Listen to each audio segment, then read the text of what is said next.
It's 4 o'clock on a Monday, and you know what that means, don't you? It's time for another exciting episode of Taxi TV Live. This week, starring special guest star Mr. Craig Pilo. Woohoo! And thank you, fake band. Thank you, fake audience. All right. Welcome to the big show, Craig. Nice to be here. Good to see you. So, as promised, Craig is one of our... I got to remember the camera's over there, not mounted on my laptop. Craig is... how can I say this? He's relatively new as a Taxi A&R Team Member. He's been here for like 6 months, maybe, something like Actually, that. I think next month will be a year. Really? October will be a year. Time flies so quickly when you hang out with cool people. Anyway, he has really become like an all-star here. And first of all, he's a drummer, but that's okay. We still like him. No, he's been a drummer for a very long time, plays very high-level gigs all the time. Probably most recent long-running gig was playing with Frankie Valli for years, right? Yeah, 13 years. 13 years. Wow. And plays on great records and stuff. But the interesting thing about him, and the reason we hired him, not because he plays drums with Frankie Valli, although that's kind of cool, it's because he's got a vast amount of production music library experience. So he works almost entirely on production music library based listings and does a great job at it. Never had him on the show, so glad to have you here. Nice man. to be here. Yeah. So what we're going to do today, first, let me say hello to the folks in the studio audience. Am Cool, Bride of Rock and Roll, Henry Van, Marion Laird, Lamar Franklin, Jay Williams, Gloria Covington, John Griffin, Bridget Nicolini, Ann House again, she's on there twice, Linda Cullum, Fentamalonis, Thomas Goodlunas. Bless you. Alan W. Gilbert, Quattro Studios, Peter Rahill. Anyway, hello all. Glad you could join us today. So today, because we have this gentleman has so much talent at doing instrumental stuff for music libraries, that's what we're going to do. We've got a bunch of music library cues, and we're going to listen to them. Oh, I gave you some blank paper. Let me give you a decent pen. Perfect. That water over there is yours. Oh, thank Every you. one of our guests gets a free bottle of water. Beautiful. That's our version of union scale. All right. And so we are going to listen to some cues, and Craig is going to give feedback. Bria's already telling me, hold up the signs. Okay, Mom. Subscribe. By the way, I've got a new camera and new lights because I got sick of looking like I had high blood pressure. So let me know how things look for you guys. We're still working on refining all the settings. Oh, yeah. This one means click that little alert bell in the upper right-hand corner of your screen so that you get alerts when we're going live. Like us. Give us the blue thumb, baby. And if your grandma's still alive... Whoa, that's kind of washed out. Okay, yeah, share. That's weird. Anyway, yeah, Sonny and share. Okay, so we are going to listen to these things, and Craig's going to give some feedback. I may jump in every now and then. Also want to remind you the Taxi Road Rally is coming up November 7th through the 10th here in Los Angeles. 3.5 days of... I think 16 panels in the Grand Ballroom. Wow. Anything from, by the way, I've got your name on a panel. You just don't know it yet. Oh, cool. How about that? That sounds like fun. 16 panels ranging from listening panels where we kind of do this on a bigger scale in the Grand Ballroom to music supervisors giving feedback and us pitching them on a panel to just all kinds of stuff. Go to taxi.com/rally and you can see last year's schedule. We're probably 2 weeks away from putting this year's schedule up. Still refining a few little things and locking in some people. But I got to tell you, it's coming out great this year. What else can I tell you? Oh, I can tell you that the hotel is selling out rather quickly, so you'd be really smart to register for the rally, and then you'll find a link to the hotel on the rally registration page so that you can get your room before it's sold out. We are already at somewhere around, if I had to guess, 60% sold out on the rally itself. and I haven't even sent out an email yet promoting it. So when I do, it's going to go kaboom. And if you don't jump on it beforehand, you guys are like in the inner circle. So I want you to get the good seats and the good rooms. So without any further ado, let's have a listen. Bria, play the first cut, which is called Down the Sewer. I love it.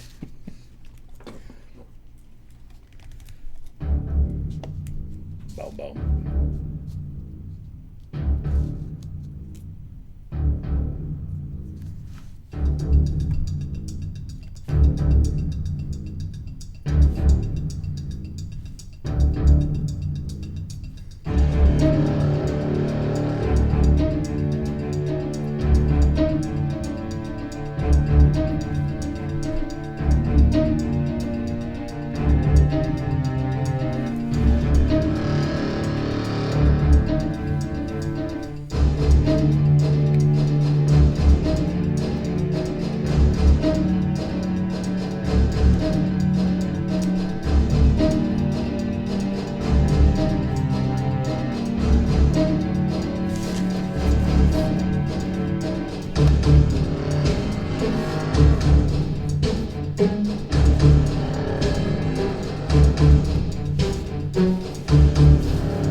And the crowd goes wild. They loved it.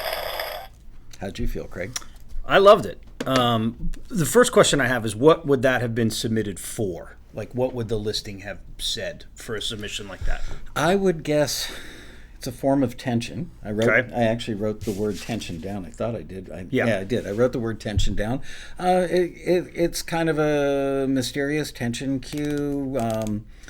Think of an episode of something like Homeland, and they're down in the basement of some industrial building, and one person's looking for another. I that sounds great, because you're more expert than I am. Well, one of the first things that always strikes me when we get these submissions is read the listing, what they want specifically, and listen to the examples. That seems to be a universal thing that all of us can do better. When we get a request for something, I'm assuming that most of your members cater the music towards that specific request. They create it on demand. Okay. Well, so yes and no. Probably 20% of the people don't, and it's often trying to put a square peg in a round hole. Exactly. So the first thing is, if that was a dramatic instrumental tension request for a certain scene, and it would say approximately 2 minutes, and they gave us a few examples that sounded like that, that would have been a pretty good submission by all of my standards anyways. I think the sounds were good. I think the production was good.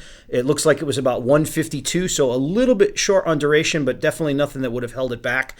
That probably would have gotten forward. There are a few things that, again, if it was me producing it, that I would have done differently. It was a little slow to get started at the beginning. I would have brought those additional layers that did come in eventually. Right. I would have brought those in sooner and made it even bigger towards the end. If an editor were auditioning that, they wouldn't have made it to that other stuff. That's right.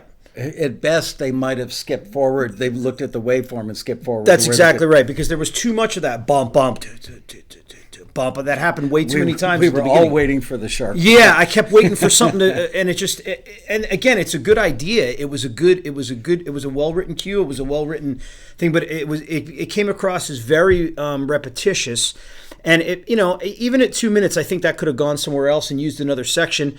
It also felt rather staccato through most of the thing. I would have woven some more string lines sooner. Mm-hmm. They got there eventually, and the ending also could have been a lot more dramatic. I think that slight retard was a good idea. It was the right idea, but you can be this person could be more bold with their ideas. I think their instincts were good, but I think they need to act on them instead of watering down your own cue so much. There were some good ideas there that needed to be brought to the surface. A little bit on the safe side. Yeah. The ending in particular was anticlimactic because the cue actually did have, although it took a while to get going, it had a good sense of forward movement and felt like something was going to happen. Yeah, and the production sounded okay. I mean, that everything sounded good. So I think with that particular cue, less repetition, be more bold, get to your different sections sooner to keep us interested. And the ending really, it's going to be the last thing that we hear. So we're going to walk away remembering that ending. If your ending is very anticlimactic and not dramatic, we're going to go, and go on and see what's next. An editor might pass on it because of the ending. Right. Because Definitely. They can't use it to end a scene where That's right. a door closes or they open a door and see a body in the basement, And that's another thing I say, too, on a lot of my critiques. There's no doubt that parts of that could have worked. But what we try to do is make less work for the editors, not more. Make sure that your cue works from the start to the finish. Even with edit points in the middle are good, but we're not screening for 10 seconds that we can use or 10 seconds that it's not like we get to circle it and hand that to an editor. Hey, use 130 to 140. That part's good. We can't do that. That may be all they use, but they don't want us to send them just that much. It's got to work for the whole 2 minutes. Yep. So great feedback. All right, moving on. Let's listen to the next one, which is called Clarinet Dance.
Sounds like both of my weddings.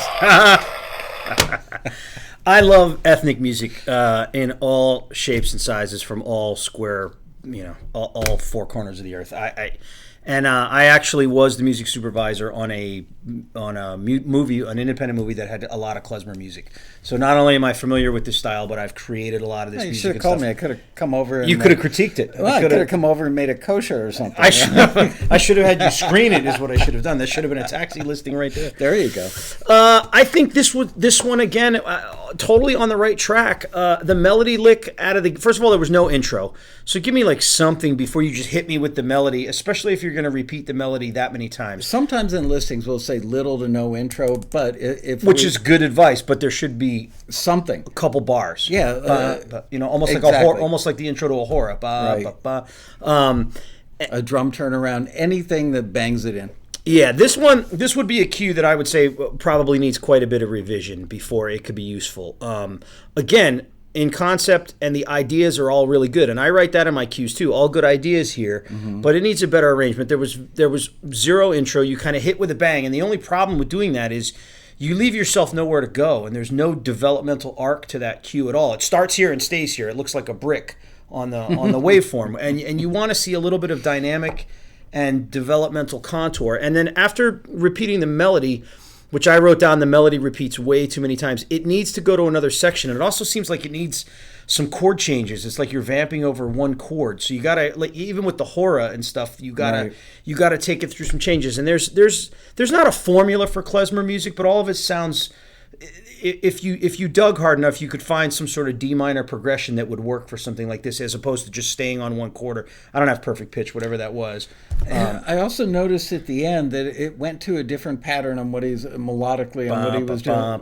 Well, but then he was doing these long, like whole note things that he was bending the pitch, which is kind of standard for the instrument and the style. What you call it, stylistically authentic. But it almost felt like that should have been in the middle of the cue as a B section rather than all the way at the end. And I made a note about that too. The breakdown, that idea was a great idea, but it happened way too late in the tune. That should be, if it's it's a 2-minute cue, I would kind of eyeball that and make sure that's around the 1 minute mark so that you can build back up from there to the end.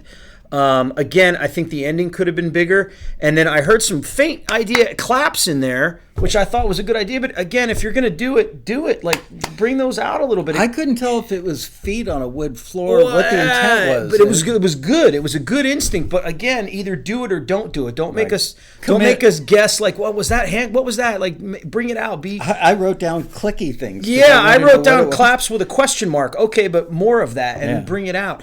And again, I think not to be selfish, but I think maybe some percussion could have worked. I like the accordion, and it was very percussively played along with the clarinet. I think those were both good, but it could have used some percussion, maybe not all the way through, but to help it along. And I think, again, the ending could be more dramatic too. It was very, like I said, it started out with the melody and it ended at the same, the same dynamic. If you're listening to klezmer at a traditional Jewish wedding, it would end with a bang. Exactly. They'd probably drop the bride and groom off of their chairs onto the floor, and there'd be a lawsuit. But Yeah.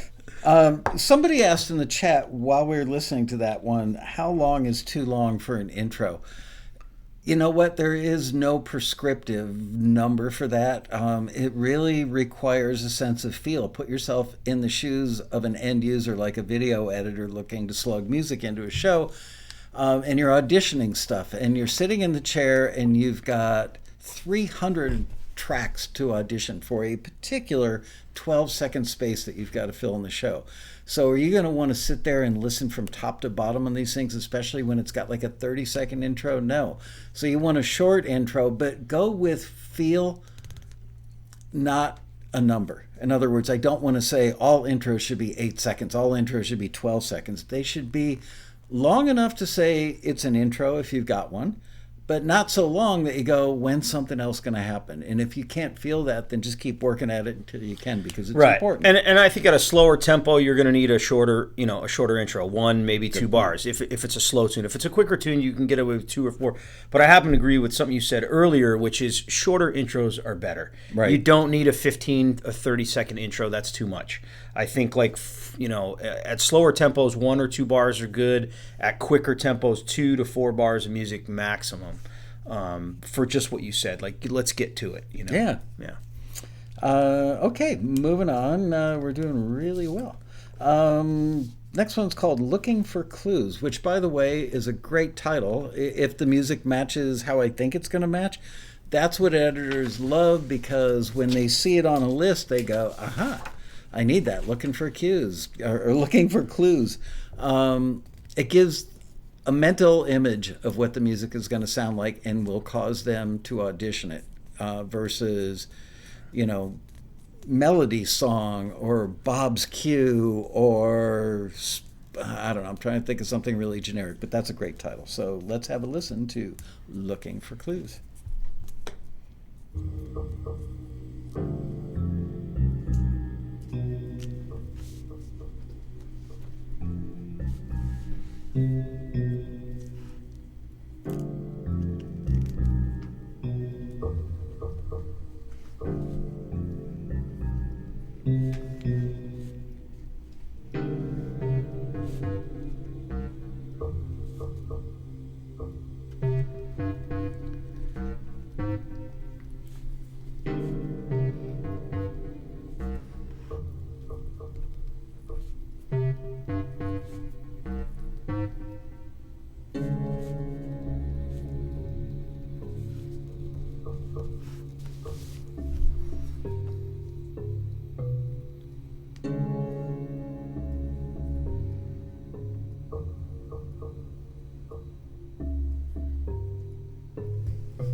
What say you? I got to put that down more quietly. Sorry. Bangs on the microphone. Again, I think that the title was great. Looking for clues, and the idea was good too. For writing for something like this, I think what a lot of people should do is I happen to like those crime shows and stuff. Like I can be kind of a crime show junkie for that, and I do pay attention to the background music. That cue, again, I think this one needs some revision. For one, the first thing I noticed out of the gate was wherever you draw your sounds from on that, I would consider some sort of upgrade in the sound bank department. I don't think they were bad. I think they were just dated, and the cost of those sounds has come down significantly, even in the last 5 years.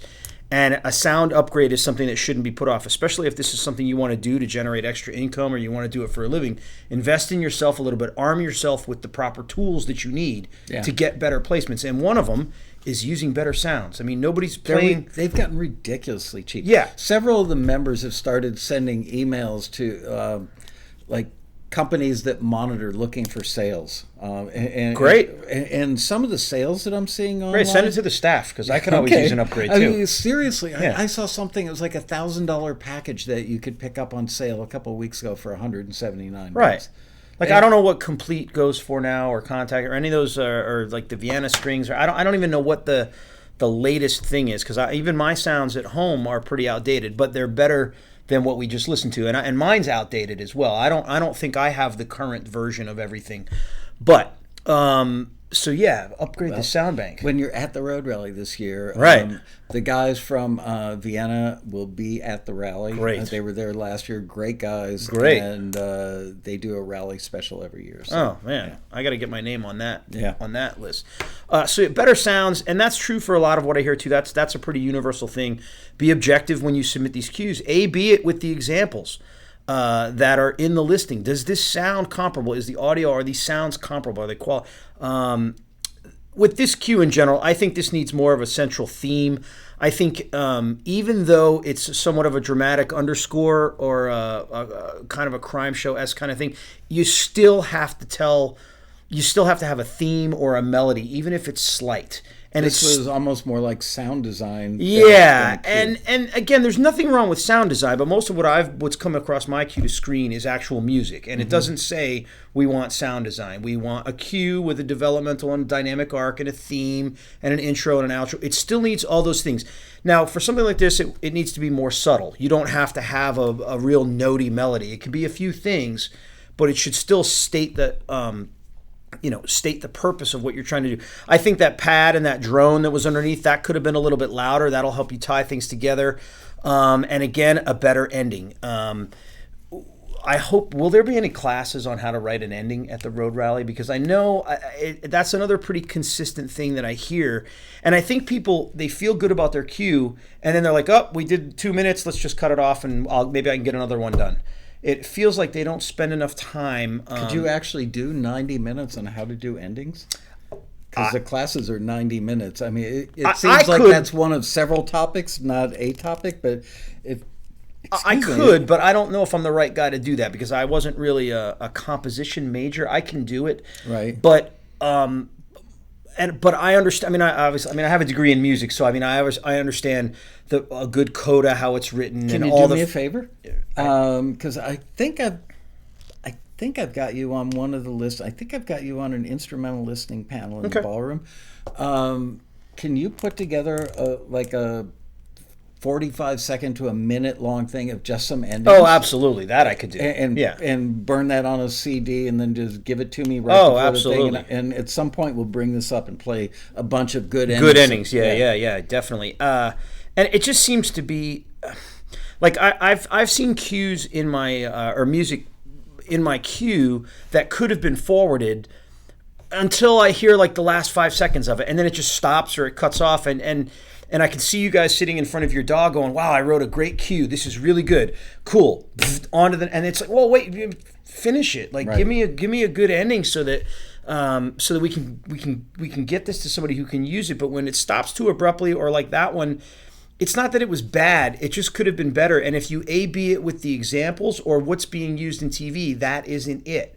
And again, there's no doubt parts of that might have been able to work, but we want to shoot for having a good solid cue from beginning to end. And, that one I think could have used some revision to get a little bit closer to that. We had a cue, I believe it was on last week's episode. The whole cue was really kind of cool. And then the ending, they hit a note on a synth and let it sustain with a very slow. So they tried to give it like a stinger ending, but it was like,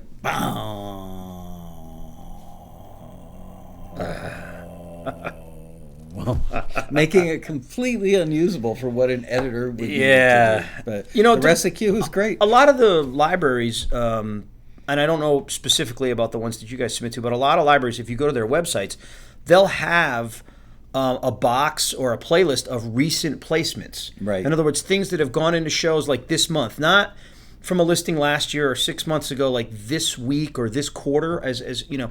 And if you listen to that and you dissect how they're ending tunes, you can incorporate those elements without actually stealing or plagiarizing. You can't copyright a 3-6-2-5-1 or a 2-5-1 or a 4-5-1 or a 5-1 or a 4-1 ending. You can't copyright chord changes. Right. So what you can do is steal and incorporate the idea. He didn't say steal. Without He meant be inspired by. Incorporate. You take the idea and you incorporate it into your own cue, rather than just you don't steal anything, but incorporate those music qualities, those cadences, those codas, the way they wrap up the tune. Steal what was probably the way you're listening to was probably stolen. So yeah, Steal and incorporate. If you incorporate it, you're not just stealing. But yeah, there's proper ways to wrap things up that you can do harmonically, chordally, rhythmically. The other thing I hear a lot is people trying to end a tune with an effect, a reverse cymbal or something. And again, it's not a bad idea, but don't just use the effect. The effect needs to be used to accentuate a properly well-written ending, a cadence, some strings, some horns, some synths. Sometimes I think people do things like that because they're imagining a scene in their mind when they write it. And what they don't realize is they're looking for kind of a universality in the application of their cue versus what would I do if I were scoring a scene like this? And while that's a good approach, I really give them credit for at least thinking in terms of how would this play and lay in a scene. Scoring an ending like that, like, throwing in a wah or a backward cymbal or something would work if you were in fact scoring the film, but not if you're trying to get a music library excited about putting your thing in their catalog because a bunch of people could use it. So that's the thing to keep in mind. And just the effect by itself. Like, it's not, you shouldn't use an effect in place of a real ending. You can use it to accentuate an ending or to enhance something that's already there, but not in lieu of a well-written ending, I guess was my point. Somebody once turned me on to a description of an ending of a cue should be an exclamation point. Mm-hmm. And so just keep that in mind. Exclamation point, and you're done. If it's not an exclamation point, it's a period, probably not that good. Definitely don't use a comma. All right, next one up is called clappiness.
That one sounded pretty good to me. I don't think there would have been a whole lot that I would have written down about that. That person has a good handle on it. And I saw in some of the comments, I was laughing. It says, it makes me want to buy a Subaru. Right. That was great. Which is perfect because, like, right away, the music created an advertising vibe in your mind. It makes you want to buy some sort of product. It doesn't matter what it is. I think that one was pretty well written. If I was to split hairs, first of all, I think that one would have been a forward pretty much no matter what I was screening. So I wouldn't have had to. I wouldn't have had to split hairs on that. I would have clicked forward and said, "Nice job, good luck," and off it goes. Right. But if it was my library and I was the music supervisor, I probably would have wanted another layer at some point and a little bit more. It could have used some more comping harmonically, either from the guitar or I noticed there was like some kind of synths in the background. But the mix was good. The production was good. Again, that's splitting hairs. If I was the music supervisor for a Subaru commercial, I would have probably sent it back and said, hey, can you bring out some more of the comping underneath to give the melody a little bit more support? And like I said, I think that one was pretty good all the way through. Great example of emotionally uplifting. Yes. We see that a lot, especially in cues that are in requests that are going to go to advertising situations. That was feel good. Glad to be alive today. I'm going to go out and have a great friggin' day. Yeah. And that's going to be my soundtrack. And the hand claps sounded live to me. They didn't sound like the cheesy ones that I hear sometimes from a keyboard. Yeah, exactly. Like they aren't triggered. It sounds like people got around a microphone and played their own hand claps. And I would like to see more of that in general, especially easy overdubs, shakers, cowboy. I screened a bunch of Latin music today, and one of the things I wrote was some of the loops that they used were very, very good, but they could have really given it a live sound by sequencing like a shaker or a cowbell, or in this case, overdubbing the hand claps live. Yeah. It separates yourself from the pack, and it separates yourself from everybody else who downloaded the same loop package from wherever, and it could conceivably come up with the exact same music because all they're using is loops. This way, it's got a certain personal aspect to it. It's got a live feel, which I'm always partial to because it gives it an identity. When we say make it a little different, we don't mean make it so friggin' outside different that people go, whoa, what was that? Make it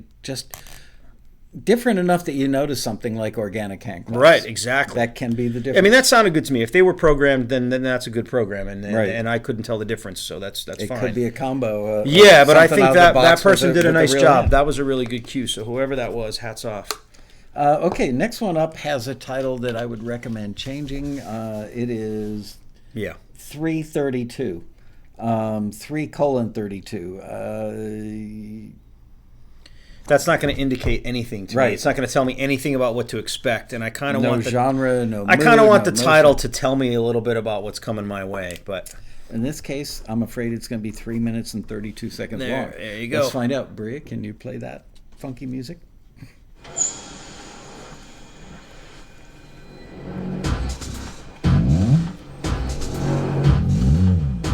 it 3 minutes and 32 seconds now? 2 minutes and 32 seconds.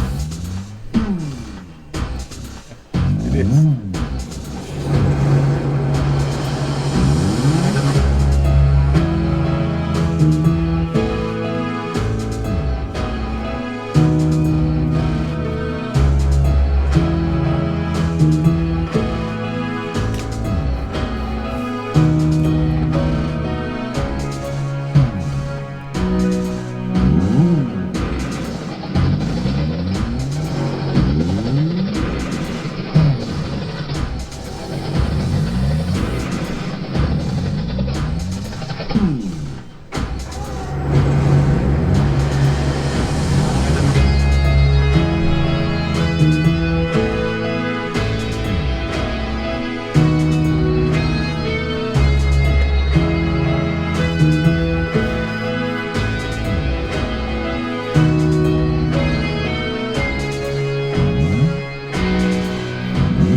long list. Yeah. To show. Yeah. Craig, we got a lot to get Yeah, through. let's get moving. Yeah, what you got? I would say this one needs a stronger groove out of the bass, something to connect the dots a little bit. The broken drum groove is okay.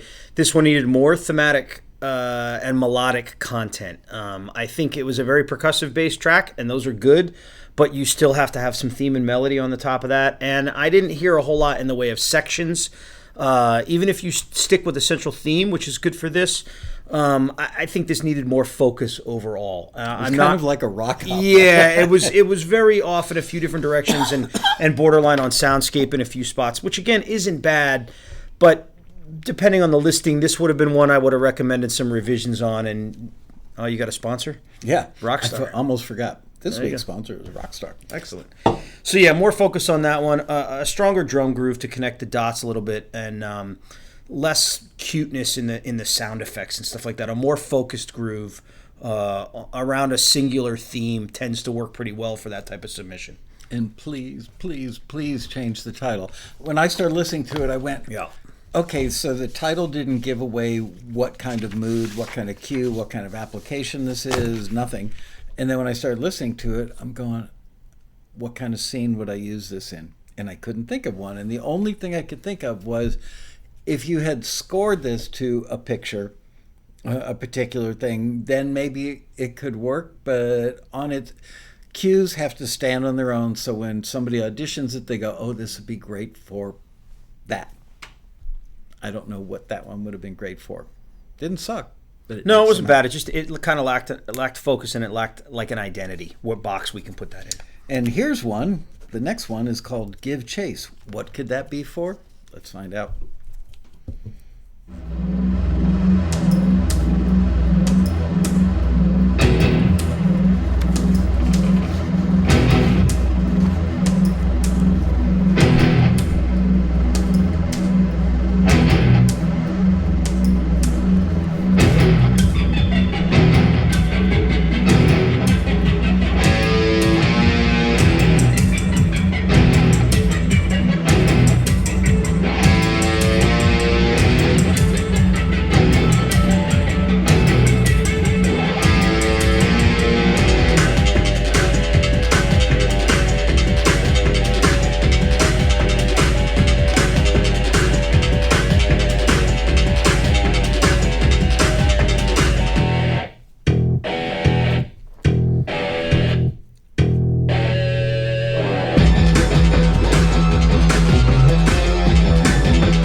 There's no way an editor could use that. No, They would it's have still to- going. Yeah. It's still going.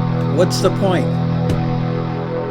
That alone would prevent that from getting forwarded. That alone, that ending alone would prevent that from ever getting used. Yeah, because they would have to, again, anytime you create work for an editor to do, they're just going to pass on it. Where the idea here is to just give them something they can pop into a show without any tweaking. And that they would have had to go into the audio file, fade the ending manually, and And it wouldn't sound as good as it a wouldn't natural sound as decay. good. Yeah. And again, you're creating work for those guys to do, which is the opposite of what we want to do. Yep. What else? I made a few notes on that. The intro sounded kind of long to me when that moving drum loop kind of thing came in. It didn't seem to fit the rest of the tune. For a chase cue or a dramatic action sequence or something, one of the things that I know people like is basically your whole tune needs to be a crescendo. It needs to start simple, and by the end it needs to be like, you're like, oh God, something's going to happen. Are they going to get caught? Well, are they depending on the type of cue, obviously not for a feel-good acoustic guitar cue, but for Right, a chase one. but Yeah. it sounds like that was aiming for some sort of dramatic thing. I want to make sure I get this right. But a crescendo, if you draw a picture of it, I don't know if they can. Is that the right going the right way? It should go from left to right. Maybe it's that. Right, there you go. I don't know. But See, this is what I love about This is doing great. live TV. right, From we a never know desktop. what's going to come out, right? Well, and we also don't have graphics until yeah, you the can whole, tell real high tech here. So yeah, Crescendo. If for a cue like this, you want the whole thing to build from start to finish, and that had some cool ideas for some sections. But if you are in fact scoring some sort of imaginary chase scene, I would watch a chase scene in one of the detective shows in the last 50 minutes or whatever, where they're and kind of like again incorporate some of those elements. If you pay attention, it's probably 45 seconds of pure build. There weren't sections that go from like a disco thing to something else, and some of those sections in there weren't as cohesive as they could have been. So again, I would rethink the design of that cue from start to finish, and especially that ending, like you were saying. I love the bass sound in that cue. Yeah, no, there was some I thought the okay bass sound sounds. was really Yeah. Just it has nothing to do with the show really, but there's a show that I was recently turned on to on Netflix called Mindhunter. It's about it's the real story of the startup of the behavioral sciences unit at the FBI. Excellent show. First episode or two, but stick with it.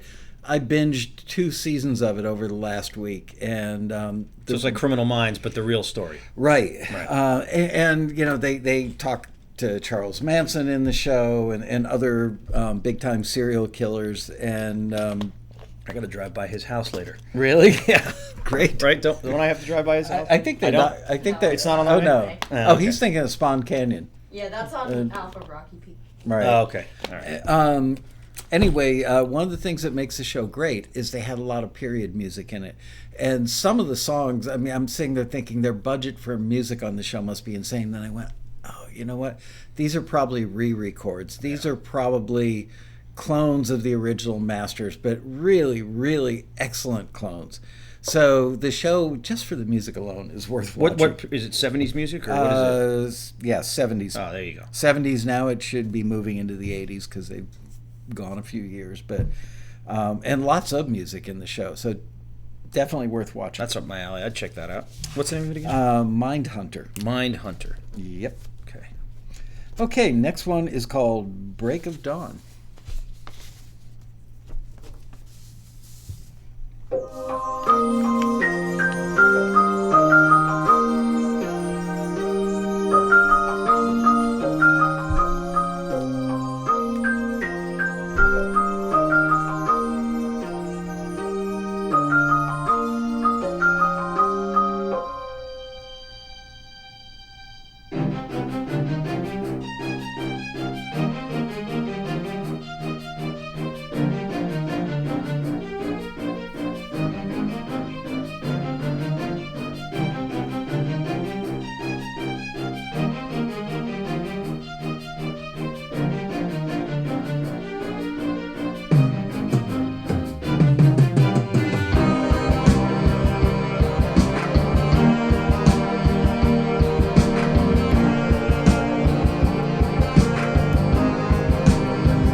It's all you, Doc. Again, I thought that one started out really well. I liked the strings at the beginning. The synths sound on there in general could either be different synths or better choices of synths. They sounded real choppy to me in places. I don't know if dated is the right word. Just That's they the right could have word. they could have like been that horn sounding. Yeah, I don't know thing. what that. I wasn't even quite sure that they were aiming for horns there because I couldn't discern what was going on. But again, if you're going to try to recreate an orchestra, you have to make a decent attempt to get orchestra type sounds. And Because your competition has those. Yeah, and that's what it the just- end users want. you can't do all these cues on one keyboard at one dynamic level. You'll just get buried. Put the DX7 away. Yes, it's unless we ask for like an '80s recreate, don't use that. And again, I still think that needs, it could have used some bass towards the end, and it needs more of a dynamic arc. Once you hit a certain point in that cue, it stayed at the same level throughout, and it's got to have some contour to it. I like that. Whatever, or Save straight that- up, it's got to have some motion. Like it just can't. One thing it can go up, down, or wave or whatever, but it can't stay like at the same level through the whole cue. It's just not going to work. You just gave me the best idea. Okay. We're redoing the back end of taxi.com for the screeners. You'll like it. You guys, and you guys as members will like the new critiques. The screeners will like it for ease of use. Bria, can you please make a note? Emojis on the screener keyboard. Yeah, give me some pictures that I can just send with them. That'd be Yeah, great. Some and- dynamic markings. Right. Yeah. I will have, of course, we'll have happy faces and that sort of stuff, but I'll have our graphics guy create some Now, emojis. see, I should have created that graphic and licensed it to you. There See, you go. I should have thought about that before I came in there. I should have come in with graphics ready to do a presentation, and I'll license them to you for each time we critique I'll make something. sure that we have a note that says special thanks to Craig There you go. Pilo. There you go. No money, lots of Yeah, thanks. thanks. All right, the next one is called Swingin' Retro Keys.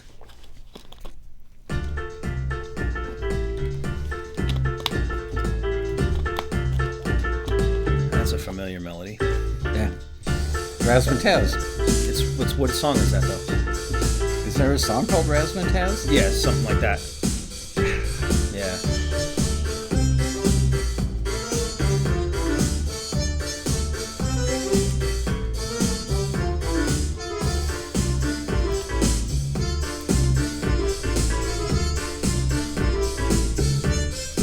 Putting on the Ritz. Yeah. They're probably okay with that.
That's a good question right there.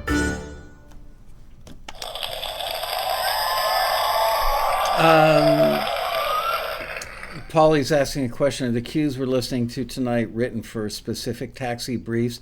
We didn't ask for anything to be submitted for this episode that was written for particular briefs, although these could have been written for taxi listings, and the people are sending them in for the show. So the answer is they could be. What'd you think?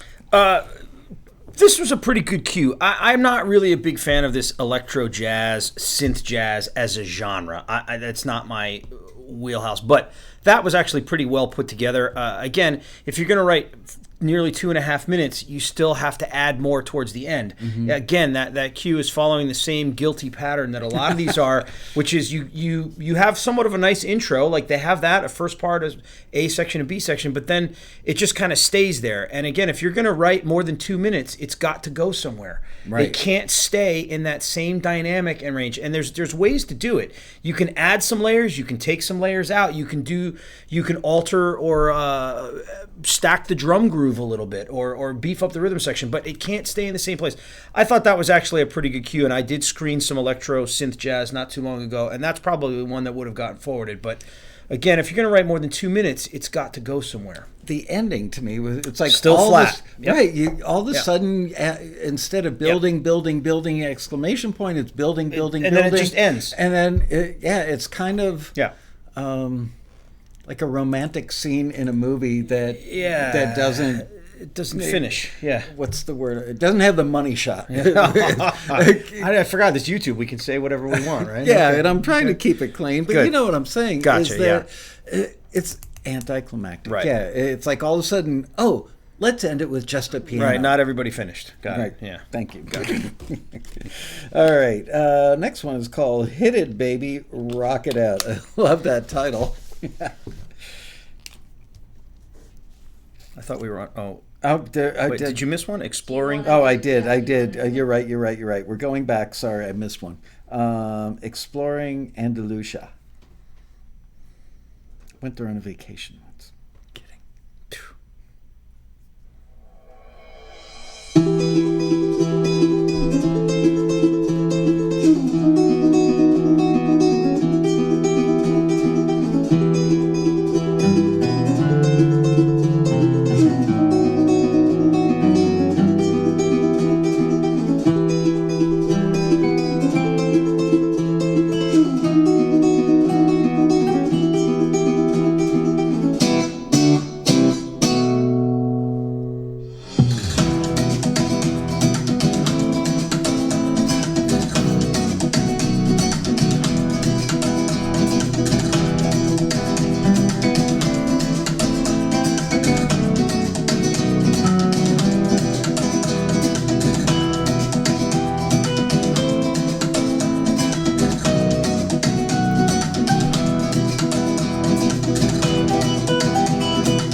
All right. Obviously, some great guitar playing there. I don't think that was up for debate. The intro sounded too long to me, and it sounded too long and too repetitive overall. It was the same thing over and over again. Obviously, a great cue, and again, portions of that could have worked. If that was a Spanish guitar request or anything like that, might have gotten forwarded, but again, it still got to a certain point, and then it felt somewhat copied and pasted to me. I mean, it wasn't, but you see what I'm saying? Like, they kept playing the same section over and over again, even during the breakdown. Go to a different idea there. If you're going to break it down, which I think you should, play something different in the breakdown. Offer that up as a bridge, and then when you recap, build it from there to the end. The other thing I would say, too, is for something like this, nearly 3 minutes just sounded too long to me. It sounded like there wasn't enough music there for 3 minutes. It sounded like that cue should have been 90 seconds to 2 minutes tops with the content that was there. And it could have been well executed and forwarded, but at nearly 3 minutes, it just was like, okay, I heard that. Okay, he already played that. Okay, he played that again, and here we go again, and now I don't know what to do. So there's a famous taxi cue by one of our members named Matt Hurt, who's in the top earning taxi member club, if you will. He's been doing this for a long time, kind of a trend-setting guy in the cue world. And he got a cue in the movie Mr. and Mrs. Smith with Brad and Angie. Okay. And I believe it was used in the scene where they're trying to kill each other in their house. And it's similar vibe to this. Not quite. This has felt a little fast to me. It felt like it could have been 10% slower. It would make it more usable. That cue has made him so much money, not just from that movie, but in other placements. So this is a great type of cue to do. It's worth getting this 100% right because they are good earning cues if they're executed well. Yeah, and that's what you want. I mean, that's why you're doing this. You want to be rewarded for your time and your work. And I've forwarded some things recently that I think are very worthy, and I hope they generate income. I mean, that's why everybody's doing this, I mean, it's fun. I'm so glad that you mentioned that. Yeah. Because people that don't get forwarded get frustrated, and they feel like, oh, the screeners are being ultra picky, or they're out to get me, or they get pleasure out of not forwarding me. And I've always said, the screeners revel in your success. Yeah. They love it when they hear something good. They delight in being able to forward something because all of them are musicians as well. Well, first of all, they're going to profit from it, which I think is great. It's the whole point of this. Yeah. And second of all, I prefer forwarding stuff because then I don't have to explain why I didn't. If I decline something, I have to sit there and go, oh, here's what's wrong with this. And in general, I don't really enjoy I don't enjoy labeling people or music, and I don't really enjoy critiquing other people's work. I mean, I don't like it when people tell me something I did sounds terrible. Believe it happens all the time, but I'm a grown up and I do this for a living. So now I'm just like, just tell me what to fix, and I'll have one of my guys do it. It's easy. But I would much rather say, hey, great job, and pass this on than to sit there and have to break it down section by section and go, okay, your intro was too long, nice guitar work, but it needs to build more. The breakdown was good, but it needs a different idea there. And overall, it sounded like 50 seconds of repetition. If that could have been cut down to 90 seconds to 2 minutes, that could have been a forward. Now, I would much rather have that been done so I don't have to address it. But, that's what we're here to try to do, is so that maybe next time if that comes across your plate, you have some better ideas how to attack the situation and get more of your music forwarded. Absolutely. All right, moving on. That one was called Hit It Baby, Rock It Out? No, that was Exploring Andalusia. I don't know why I keep getting hung up on this. Let's hear this Hit It one Baby. Is called Hit It Baby, Rock It Out. Oh, and there you are, over there.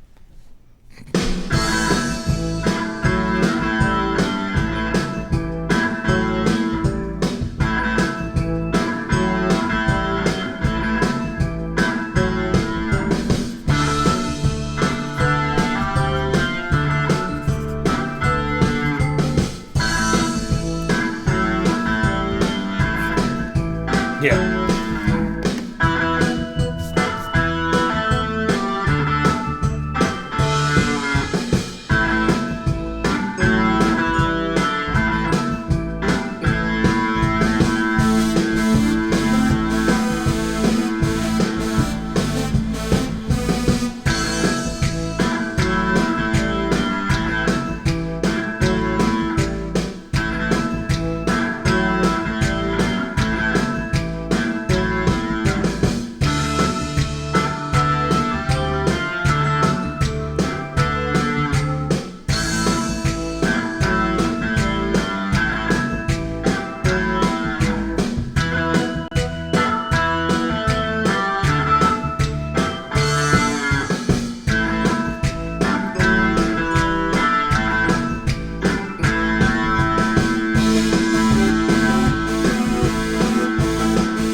Oh, there we go. Let's see. One of the guys said, biting my tongue, and I just thought that was funny because I know his personality a little. It's great when you get to know more of the members and stuff like that. I'm starting to. This is like, No by it submission, is but- literally a family. The people that show up for the show Good. every week have become a family. A little bit like the Charles Manson family, but a family. Yeah, Well, it's they're good though. I hope that they get something from what you do for them, because when I first started submitting music to libraries, I didn't have this. I didn't have somebody telling me what to do. Right. They would just take my music and go, no, we're not using this ever. And it sounds terrible, and don't go do something. Stick with playing the drums. Don't write music because you're not that good. They would say things like that, and I would just go, okay, and I would go to a different library, and then after being through all of them, I finally was able to hone the craft a little bit. So I keep meaning to tell you, Keith Carlock. oh yeah, he's a friend of mine. Really? Yeah. Yeah, actually, we're doing a. Anyway, I don't want to say about it. just one of the great drummers. Yeah, no. Man, I love his work. He was always good, though. I mean, even in college. I mean, he was always that good. Wow. Yeah, he's a great player. And he's playing with Steely Dan now. I think. Oh, I know. Still, yeah. I've seen him. Yeah. I think twice now with Steely Dan. Yeah, and, he's great. Like his work on the solo in Asia is every bit as good as what. And there's some great live clips of him on YouTube and stuff too. Yeah, no, there was a time when I actually used to sub for him, not anymore. But, Really? well, we both went to school together, and Where? he played Where'd you go to school? North Texas. Oh, really? Yeah. I've been there. Yeah. I actually spoke there once. Did you? Yeah, they invited me to come out. I would say like '97 or '98 or something. Oh, it would have been. Oh, yeah, after I left, I was there '90 to '95. So. Did you know a band named Bob Goblin? Yeah, of course. You're kidding. I'm good friends with that drummer too. His name's Rob Afsharian. He's Yeah. great. Yeah, no, he was another They got one. a record deal because of Taxi. No kidding. Yeah. I didn't know that. Yeah. And Rob is another one of those. Great guy. He's a sweetheart. And he's one of the best drummers I've ever heard in my life. I mean, he's ridiculous too. I haven't talked to those guys in years, but I did not know that they got that deal through you, and I knew Yeah. they had a deal out here too. That's great. Yep. Okay. Anyway, did we give feedback on that one? No, we didn't. It's all me. I digress. That one sounded really canned to me, and like a lot of loops were used, or even if the person kind of came up with that, I don't know if the synths were quite cohesive with that. And regardless, that track needed some more comping, and whatever you need to add to it to make it sound more live or give it some sort of feel is what that one needed. It also needed more layers and more instruments than what was there. It sounded like, drums, synth, and that lead, that kind of Dire Straits sounding guitar, whatever that was. It needed more than that going on. It wasn't bad. Nothing we've listened to has been bad. I just think that you have to write more than 4 or 8 usable bars for it to get forwarded. You can't have like 10 seconds of it be good. We need 2 minutes. And also, how long was that? All these sound kind of long to me. Again, if you're going to write more than 2 minutes, make sure I think that one was like 2.5 minutes. Oh, here we've got on the 2.5 minutes. Yeah, 2:31. Yeah, again, I would trim these down closer to 2 minutes, because when you run over 2 minutes, you run the risk of just being too repetitive. Unless you've got something mammoth to say or some sort of revolutionary idea that needs to be conveyed through this music, keep it to around 2 minutes. It's clear, it's concise, it keeps everybody's attention span. This reminded me of something else. Another point. It also reminded me of the song "Money for Nothing" by you just mentioned Dire Straits. Yeah. Straits. And sometimes, what's the band?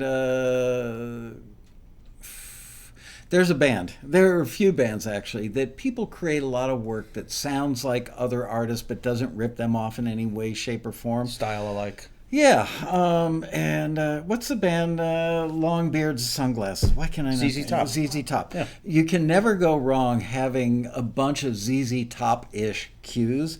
And so I think sometimes it can work to your advantage having something that sounds kind of like Money for Nothing.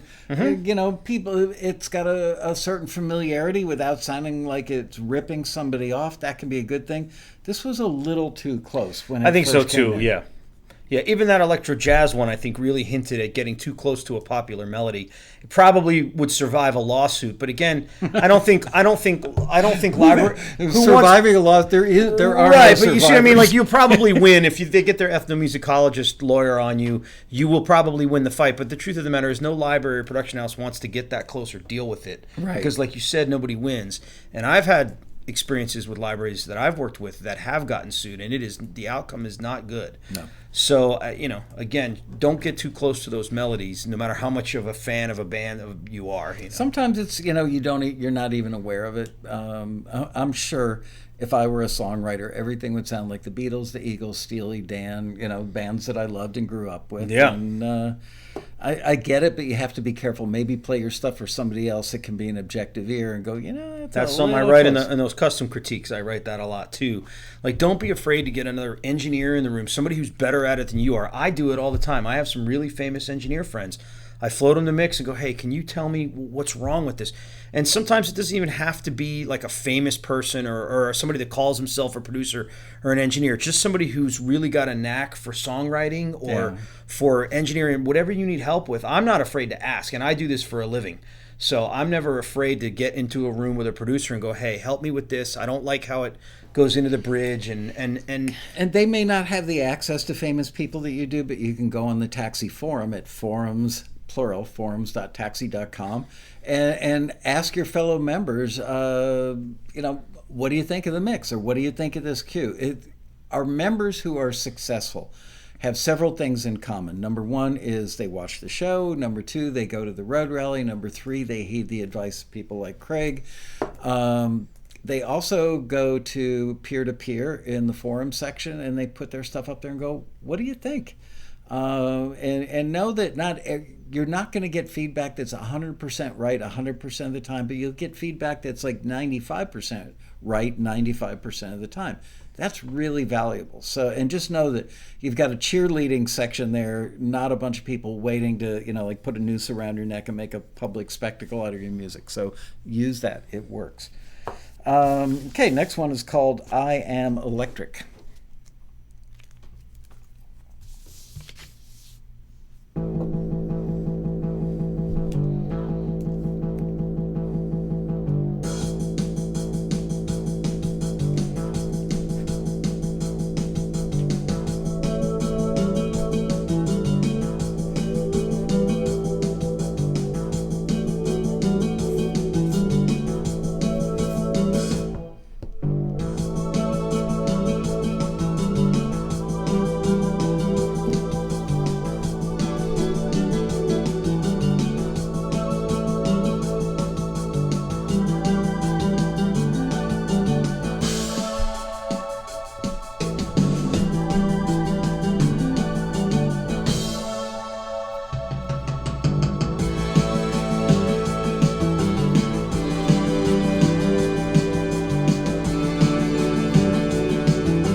The ending. Yeah. Ooh. Sorry, I had to cut that one. Oh, that was brilliant. No, that's fine. It dropped off. Yeah, Oh, okay, good. Good. Something I see being discussed here too is I made a comment saying that the drum loops. Okay, for the record, we all know there's a difference between a drum loop and playing a sample. But if you play a sample and you quantize it and you copy and paste it, it's going to somewhat sound the same. When I say sound a like a drum, loop. yeah, it's going to sound like a loop because that's what you created. So whether you played it live, quantized it, and copied and pasted it, or you used a loop, sometimes the end result is the same to the listener. And I don't think people quite understand that, like, what you do with your DAW and how you get from point A to B doesn't really matter. What matters is the end result and how it sounds to the listener. So whether you use a loop or you play the drums in on the thing, sometimes the end result is the same. Mm-hmm. And when I say it sounds synthetic, it means that it's not played live. And believe me, I do that for a living, so I can tell pretty easily what's being played and what's not. And if I can't, that's good. And sometimes, obviously, for hip hop and stuff like that, you want to program the drums. That's the sound they want. What brand of kit do you use? So you say Yamaha. At the moment, I have Yamaha, yeah. Yeah? Yeah, I have 5 sets of Yamaha drums that I rotate between, and I have about 8 different snare drums that I use on a Do you regular remember basis. Yogi Horton?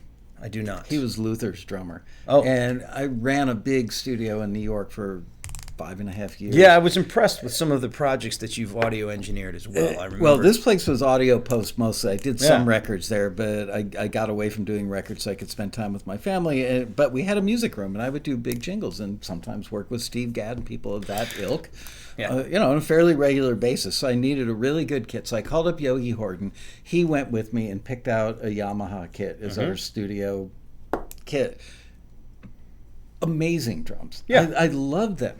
I mean, I'd had like old Slingerland kits and a bunch of other stuff, but these Yamahas just sounded so all the good. top drum makers now really have good products out. I mean, there's also these independent drum companies now, SJC, the Craviatos. They're really getting into some of these boutique drum places, Noble and Cooley, as well as all the big names, DW Pearl. They all make really great drums. Yamaha just seems to be able to do what I need it to do most of the time. They're consistent. They're very consistent. They're a little pricey, but I have all the hardware, so it's easy for me to do things Mix and that are match. interchangeable. Yeah. As far as that cue goes and the discussion here about what's programmed and what's not, I think a cue like this, the death of that one would have been the sounds that they used. Better sounds all the way around. That one was copied and pasted too much, and you have to address those sound banks if you want to be competitive in 2019 because, like we said earlier, it's not that expensive to get good sounds. Right. So something like that where the sounds just aren't consistent with what I would call broadcast quality, that's going to get declined. Great advice. Yeah. Next one's called Perfect Gift.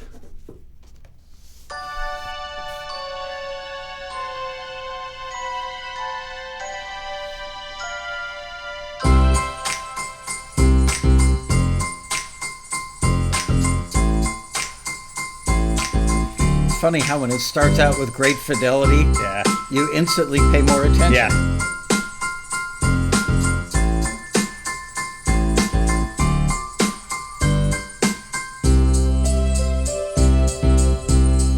That's good advice for a lot of them.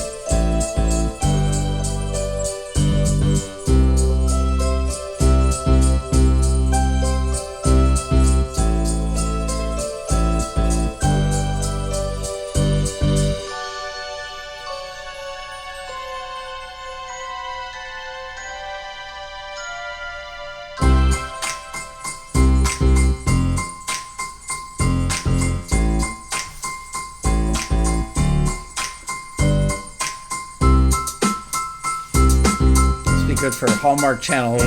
Families heading out the door to go to the mall Yep. and go Christmas shopping. Exactly.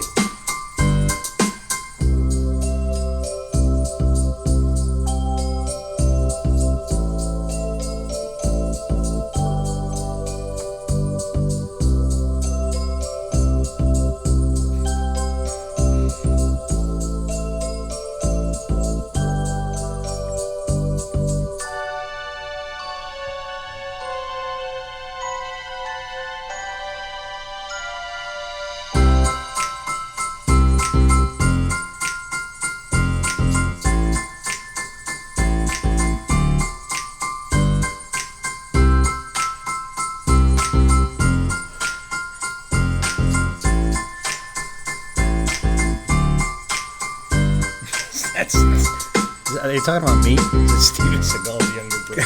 It's great. Where does that come from? I get Robert De Niro a lot, but never. It's the first time I've ever gotten Steven Seagal.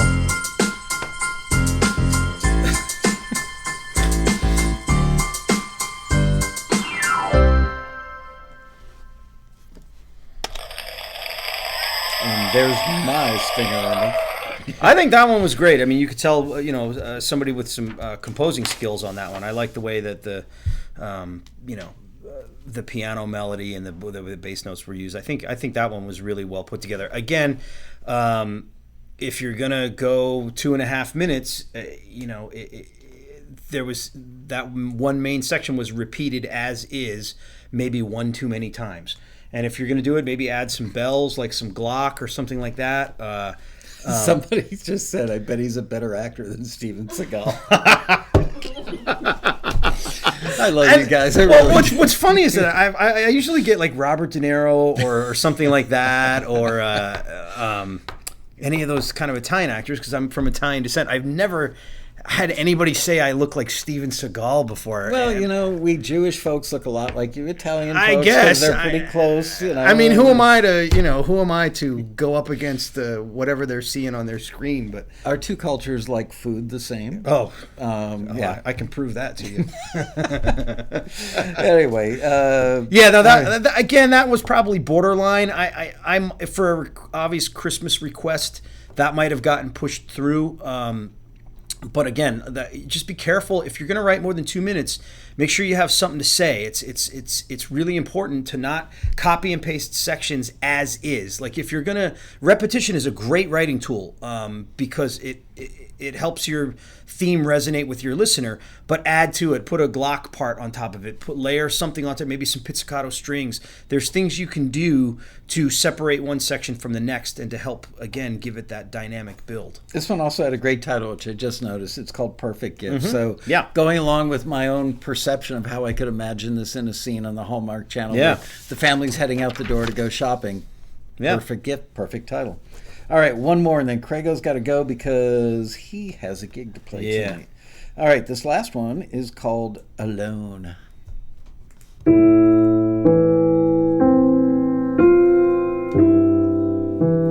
Tony Soprano's brother. It's great. It's great.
Was that you, or Did you cut that That off? was that was then. That was not me. Okay, so Okay, that yes. was not Bria's fault. A lot of things are, but that wasn't.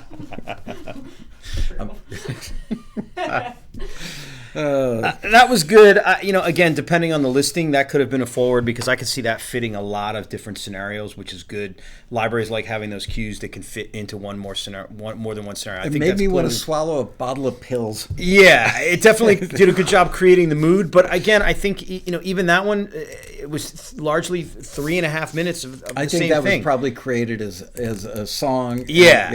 rather than a cue. Yeah, and that's fine. You can tell for a certain listing that was probably nails. That probably would have gotten a home Nails. run. Yeah, it was exactly what somebody wanted. Listening to it by itself out of context again, 3.5 minutes of that is a lot.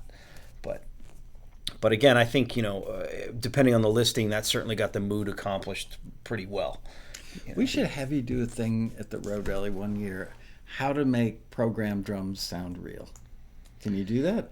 I can. It's not really your forte. No, I mean my engineering skills are pretty good. I mean definitely more of a producer, and I have engineers that work for me that I send stuff out and I say here I do all the producing and export the tracks and send it to them, and then I get a nice mix back. It works well. But there are things that you can do, EQ wise. The presets are getting pretty good. I use Cubase. I know a lot of listeners use Logic. 2 minutes till Okay, yeah, I got a jet, but yeah, there are things you can do, but it's trial and error too. I don't have like a magic set of presets that I can staple and mail. I'm saying more about programming, but that's a whole other discussion. We Yeah. can talk about that when we're not on camera, and Cool. you don't have to race out of here to go to a gig. Stick around. I'm going to have Craig depart because he really has to make this gig, and it's a little bit of a drive from here. I'm going to give you guys a little special treat, a chance to laugh at me for a change. We do it all the time. I mean, you're usually not here, but Right. it's I was off work Friday. They were laughing behind my back. Craig, thank you. Thanks for having Man, me. This is great. I hope you were great at this. I hope they got something out of it. And I'm again, sure they did. what we said was that nobody's trying to rail on anybody, and we're all in this together. And I've been through what they're going through, getting my music rejected. It's not always fun to hear what's wrong with your music. We all want to hear about how great it is. Right. So the only thing I can say is, some of the screeners here are really good. You have some really. You have some conductors here, all walks of life, and Well, you're no slouch. yeah, Just saying. I think they got a taste of the Yeah, level I of mean, quality I- of the people screening. I make a music. living doing this, but my point is I've been through this path before, and there was nobody critiquing my music. Mine was just get shot down and go, no, we don't want to get out of here. So this, if they can find something useful from something I said, then I'm then sure they did. That was the goal. So Anyway, stick around, you guys. Craig, thank you very much. Mr. Craig Pilo, All right. ladies and gentlemen. Thank you. Thanks, buddy. all right. See you mañana. Okay, so for my birthday a couple weeks ago, my wife bought me a turntable, which I haven't had in a very, very, very long time. And coincidentally, about, 2-3 weeks before that, an old business partner of mine from 40 years ago passed away about a year and a half ago, and his wife was just cleaning out some stuff, and she found a bunch of my vinyl records in their basement and sent it to me. And one of the things that she sent me was an album that, if I remember correctly, this is from 40 years ago. Thank you very much, Gloria. Anyway, it was a band called Troop of America from somewhere in the South Florida area. Really nice guys, very talented. They were a great live act. And if I remember correctly, they came in and we did this record pretty much as a live band. Very few overdubs other than background vocals and maybe some solos and stuff. But a lot of it was done as a band because that was their forte. And I think we might have done this record in a week from start to finish. So I want to play one of the songs and now I'm going back listening to it 40 years later. 40, that's a 4 and a 0, folks. And going, not bad, but there's so many things, of course, that I would change now.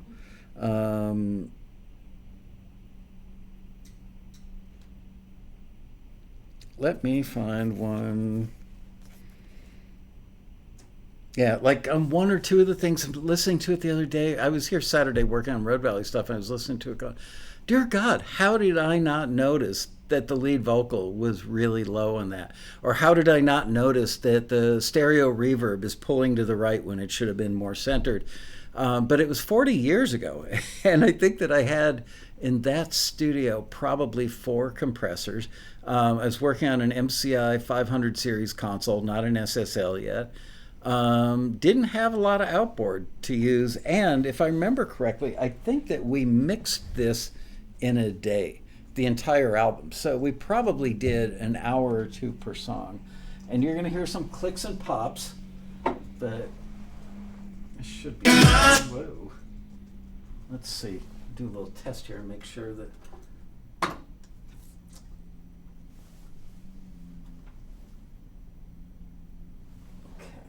not that one. Okay. So here we go. It's just a fun song. Troop of America.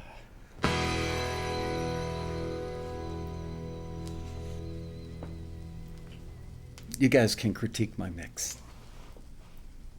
From 40 years ago.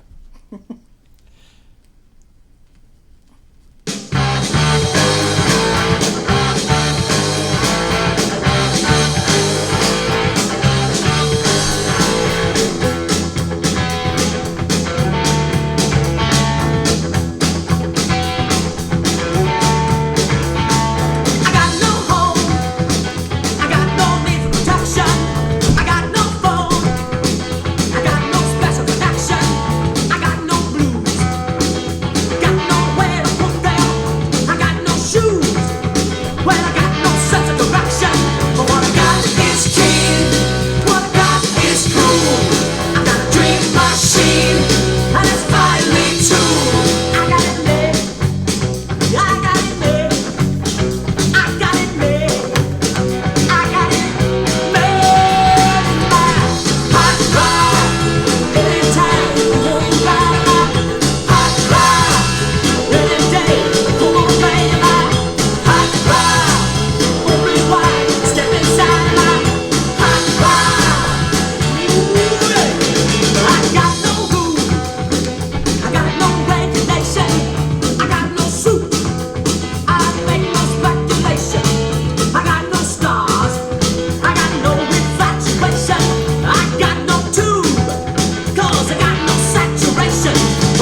So yeah, that was a pair of real live stereo echo chambers. They were built to the specifications of elevator shafts. And if I remember correctly, they were 19 feet high on one side, the ceilings, and like 14 or 15. So the ceilings were sloped. We had a pair of Bose home stereo speakers in there and a pair of Electro Voice microphones on pulleys that you could raise farther and more, closer or farther from the speakers. And they had soundproof doors between them that you could open so you could get a wash between the two, or they could be strictly isolated. And if we wanted to lengthen them or shorten them, we'd had to throw moving blankets in there and then sit there. I'd have my assistant in the chamber with a snare drum going, with him wearing headphones to protect his ears and hearing me talking to him, going, another moving blanket on the left chamber to try and balance out the sounds. And we would EQ them, and we would probably compress them. It was hard. It wasn't digital reverb. And yes, that was done entirely with microphones and wires for somebody who asked. It was undoubtedly a 57 on the snare. I'll play you one more and then let's wrap it up. I forgot how much I loved working with these guys, but 40 years ago, my goodness. Oh yeah, I didn't ground my turntable so it's humming. The ground wire wouldn't reach. Okay. Clean the disc a little.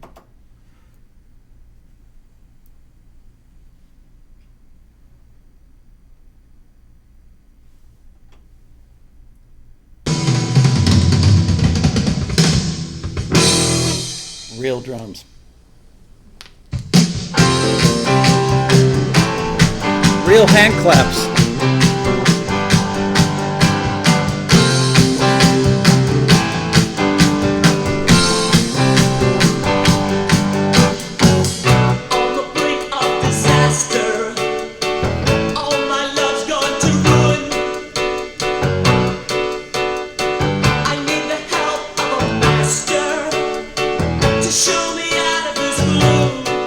Vocals should be louder.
It's a lavalier mic on the piano.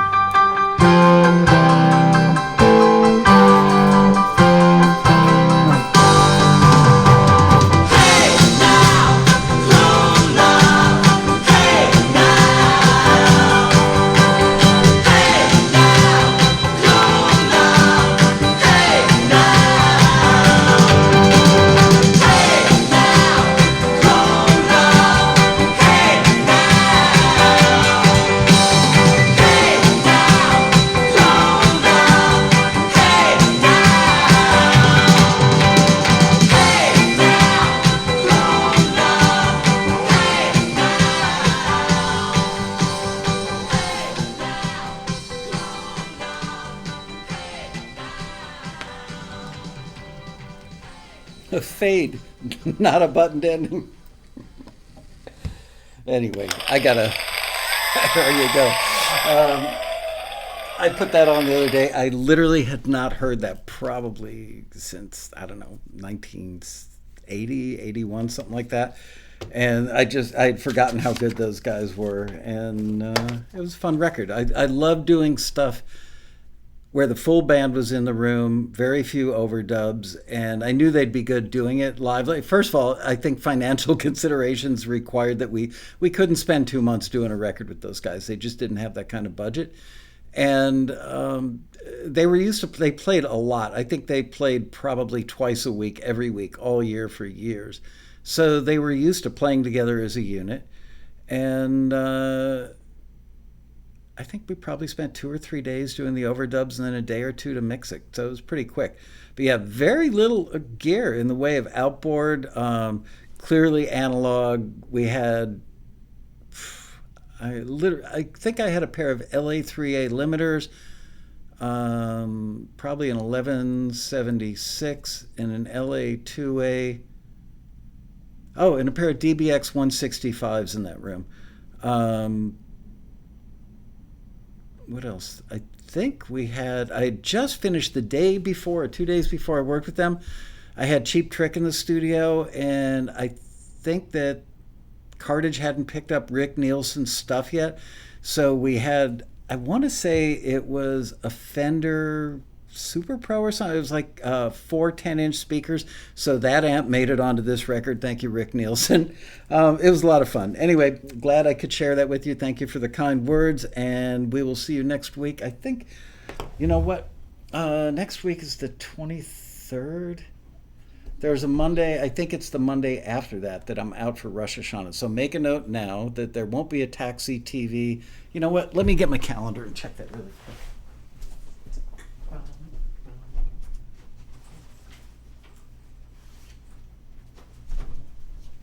I remember seeing that earlier today and going, ooh, didn't realize that.